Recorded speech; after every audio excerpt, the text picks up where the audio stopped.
cerveaux de grands maîtres sont mobilisés de manière très différente de celle des amateurs. Alors, comment expliquer de telles différences?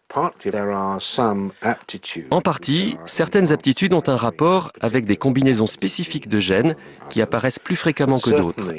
Mais ce qui est certain est que le problème essentiel se trouve dans les modes de développement du cerveau, dans la manière qu'il a de se construire. Bon, si j'ai bien compris, il n'y a pas de vrai boss des maths qu'on pourrait palper du doigt. Mais les gènes familiaux, ça ne fait pas de mal pour être un très grand mathématicien ou musicien, par exemple. Et ça aide aussi quand on expose le cerveau très jeune à de la musique, à des problèmes de géométrie. Ma copine, elle parle anglais comme le français. Sa mère est américaine. On dit toujours que pour les langues, il faut commencer jeune. Ère de Broca ou ère du langage. En 1861, le médecin Pierre-Paul Broca examine un patient qui ne sait que répondre « tan, tan » et se montre agressif lorsqu'on ne comprend pas ce qu'il veut signifier. Broca pratique une autopsie et conserve le cerveau dans un bocal d'alcool. L'examen fait apparaître que l'hémisphère gauche est largement détérioré. Cependant qu'une petite zone à l'arrière de la circonvolution frontale a été détruite. C'est à cette zone que Broca attribue le langage articulé. Broca va briser le mythe de la symétrie des deux hémisphères. Il découvre une asymétrie dans les aires du langage. L'hémisphère gauche est dominant. Ok. Jusqu'ici, depuis l'Antiquité jusqu'à Broca, on s'intéresse aux aires du cerveau, aux grandes fonctions. Le langage, la vision ou l'audition. Mais comment on a fait le lien avec la matière du cerveau? Cette matière cérébrale, on va pouvoir l'explorer grâce à l'invention du microscope au XVIIIe siècle, celui de Robert Hooke. Les premières observations donnent raison à Descartes qui pense que les nerfs sont des tuyaux qui transportent des fluides subtils. Mais ces nerfs ont une forme étrange. Leur enchevêtrement évoque une sorte de chaos qui inquiète ceux pour qui le cerveau est le siège de l'âme. Mais on stagne. Comment conserver les tissus? On va apprendre à les préparer, puis à les colorer. C'est Golgi qui utilise le premier le sel d'argent qui permet de découvrir la véritable forme de la cellule nerveuse. Mais Golgi croit à la théorie du filet réticulaire, comme Léonard de Vinci. Un débat s'instaure, très vif. Le système nerveux est-il un vaste réseau continu comme les mailles d'un filet? Ou bien est-il constitué, comme tous les autres tissus, d'éléments indépendants les uns des autres?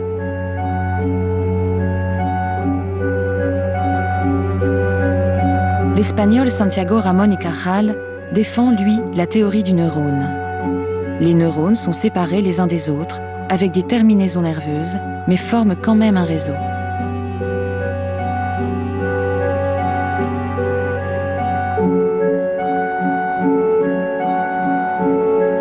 On va découvrir avec surprise que les neurones sont parcourus d'une forme d'électricité, celle qu'avaient découvert les pionniers qui travaillaient sur les nerfs actionnant les pattes de grenouille, l'électricité animale.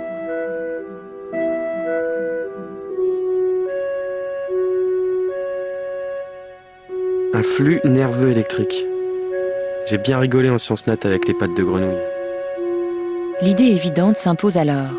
Pourquoi ne pas essayer de recueillir ces variations électriques de l'influx nerveux et de comprendre ce qu'elles signifient? Ce sont les premiers encéphalogrammes qui enregistrent l'activité électrique du cerveau.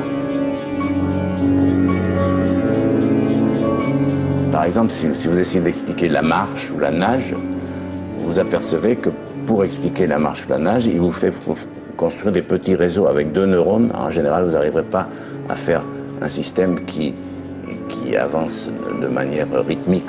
Donc pour faire ça, il faut en général 3 neurones. Un neurone qui en excite un, qui excite un deuxième, qui revient sur le premier, etc. Et à ce moment-là, vous arrivez à faire des systèmes oscillants. Les phénomènes rythmiques peuvent être normaux, la respiration, la nage, la marche. Ils peuvent être pathologiques, l'épilepsie, le tremblement. Dans des systèmes qui ont une circulation d'informations, le temps mis par l'information à circuler est très important. Donc un simple changement du temps de conduction d'un message peut avoir comme conséquence de déclencher des oscillations et des tremblements.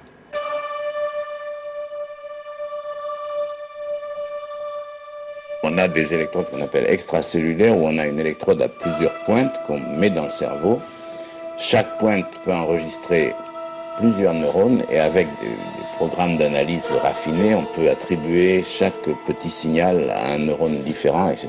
Et voir donc même avec 3 pointes, on peut suivre l'activité de, disons, 15 neurones à la fois. Ça donne déjà des réseaux d'une complexité redoutable. On découvrira très vite que le cerveau, évidemment, ne compte pas 15 neurones, mais plusieurs milliards de neurones. Comment l'influx nerveux peut passer d'un neurone à l'autre si les neurones ne se touchent pas?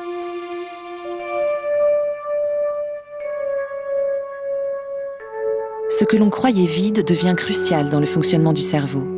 Cet espace vide, on l'appelle la synapse. L'influx nerveux transporté dans les fibres des neurones devient dans la synapse un courant chimique qui va la traverser. Un courant chimique modulable.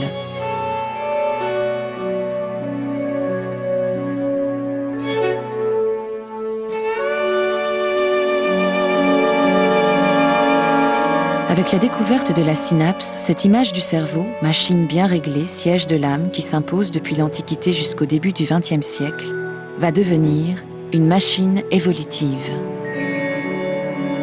Ok, la synapse, très bien. Qui pourrait me parler de la synapse? Professeur Morgan Chang au MIT s'intéresse à la plasticité du cerveau. Nous avons énormément de neurones qui communiquent les uns avec les autres à travers les synapses. La chose la plus incroyable à propos du cerveau est que les synapses changent tout le temps. Si on prend un animal très jeune, les synapses sont très plastiques.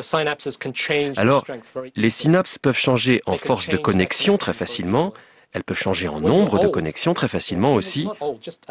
Quand vous êtes vieux, pas vieux, juste adulte, les connexions deviennent beaucoup plus stables et vous ne pouvez plus les séparer, les développer de manière plus forte ou plus faible aussi facilement. Et cela a quelque chose à voir avec la perte de la capacité d'apprendre. Ce que nous essayons de faire dans ce laboratoire est de comprendre pourquoi. D'accord. Je comprends maintenant pourquoi on peut apprendre plus facilement une langue quand on est jeune. On casse et on recombine plus facilement les connexions du cerveau au niveau de la synapse. Alors, nous avons récemment produit une souris dans laquelle nous avons éliminé un gène qui est important dans le fonctionnement de la synapse. Et nous avons eu la surprise de voir que la souris apprenait mieux et plus vite. Alors, vous allez penser que c'est génial, que nous allons fabriquer, rendre ces animaux plus intelligents. Mais essayez d'imaginer ce qu'il s'est passé avec ces animaux. Les désavantages qu'ont ces animaux. Les souris ainsi mutantes peuvent apprendre plus vite, mais le désavantage, c'est qu'elles ne peuvent se souvenir de rien à court terme. Pour dire les choses autrement, c'est comme une sorte de vase communicant. Le cerveau a évolué pendant des millions et des millions d'années pour trouver le bon équilibre.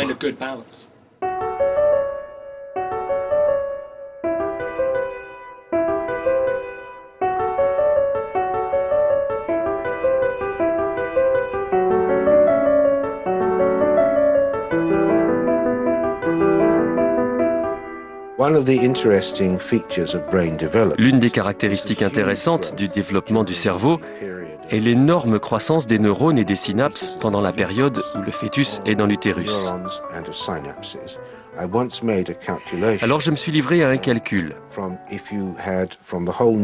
Si l'on considère la période des 9 mois de la conception à la naissance, eh bien dans le cerveau humain se fabriquent quelques 30 000 nouvelles synapses par seconde et par centimètre carré de surface de cerveau. C'est vraiment un nombre astronomique, incroyable de synapses. Alors, il est clair qu'il y a une surproduction de neurones et de synapses pendant cette période de développement. Et pendant que cette période de développement se poursuit, certaines cellules meurent, d'autres connexions se créent et d'autres disparaissent, mises de côté parce que devenues inutiles.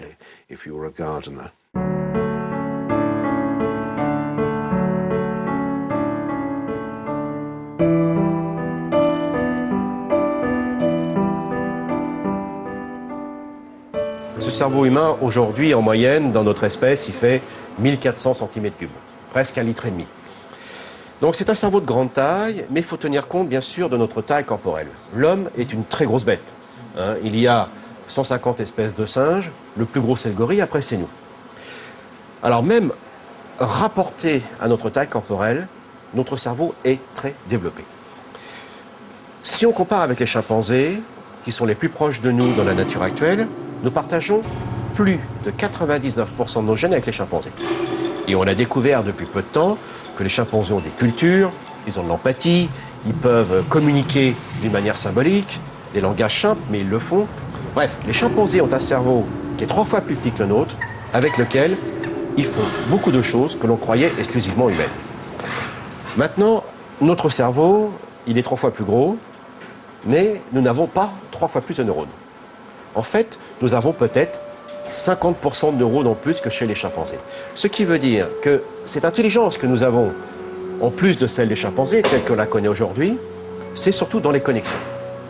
La richesse des interrelations, des connexions qui se font entre les neurones.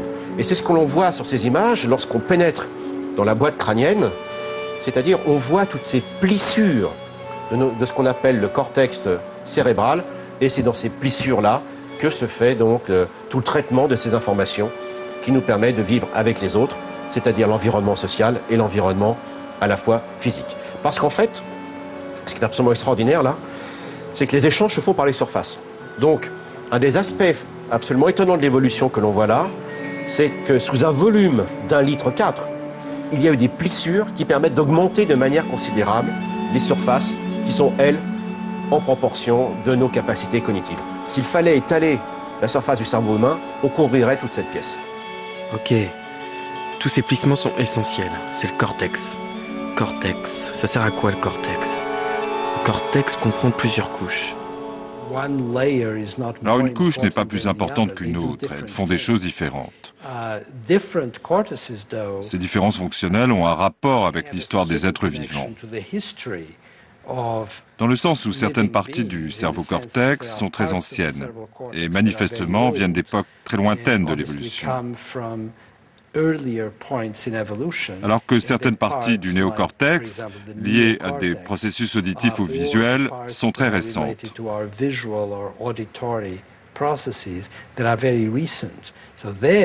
Donc on voit bien là un lien entre l'histoire des êtres vivants à travers l'évolution. Ce qu'on appelle penser passe par l'intermédiaire du cortex frontal, qu'on pourrait appeler la maison mère du cerveau. Avec le PDG, les vice-présidents, ils sont à ce niveau-là. Ils prennent les décisions, ils synthétisent ce qui vient par exemple de l'hippocampe qui mémorise l'information. Ils reçoivent également de l'information directement de l'environnement extérieur, à travers le réseau sensoriel. Ils rassemblent cette information, ils la placent là et ils décident comment répondre. C'est le cerveau qui prend la décision, pas vous, le cerveau. Je pense à un truc gore. Si on s'arrache une partie du cortex à cause d'un accident, est-ce qu'on peut continuer à vivre normalement? Je cherche accident cerveau, ça pourrait m'aider. Voyons, le cas Phineas Gage. En 1848, aux États-Unis, dans la Nouvelle-Angleterre, un colosse infâme employé à la réalisation d'un chemin de fer manie une barre à mine. Une explosion survient, la barre à mine traverse la tête de Gage avant de retomber quelques mètres plus loin. Elle ressort par le haut du crâne, laissant un trou béant. Les témoins sont stupéfaits lorsqu'il reprend conscience et s'adresse au médecin pour lui dire « Docteur, voilà du travail pour vous ». Aucune fonction motrice n'a été endommagée et ses facultés intellectuelles sont tout à fait intactes. Mais nouvelle surprise, moins agréable. Cet homme calme, poli, travailleur, sobre et économe devient rapidement un autre personnage. Grossier, colérique, vantard. Incapable de programmer ses actions, il finira dans un cirque, exhibant sa blessure et la fameuse barre à mine. Le cas de Phineas Gage n'a été élucidé que récemment.